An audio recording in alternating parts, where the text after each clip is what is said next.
राजा नहुष चंद्रवंश के एक बहुत ही महान और शक्तिशाली राजा थे।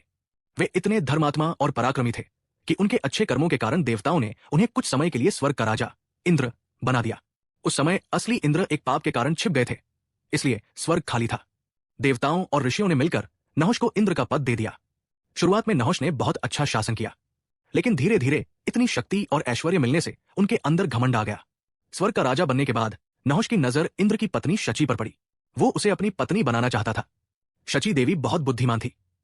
उन्होंने नहुष से कहा कि अगर वो सच में उसे पाने योग्य है तो उसे सप्तऋषियों द्वारा उठाई गई पालकी में बैठकर उसके पास आना होगा।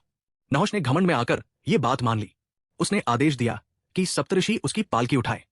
जब ऋषि पालकी उठा रहे थे तब उनमें ऋषि अगस्त्य भी थे। अगस्त्य कद में छोटे थे, इसलिए पालकी थोड़ा डगमगा रही थी। घमंड में अंधे नहुष ने जल्दी पहुंचने के लिए ऋषि अगस्त्य को पैर से ठोकर मार दी और कहा, जल्दी चलो।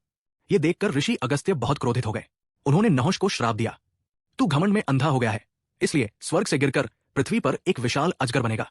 श्राप मिलते ही नहुष स्वर्ग से गिरकर अजगर सांप बन गया और हजारों साल तक जंगलों में भटकता रहा।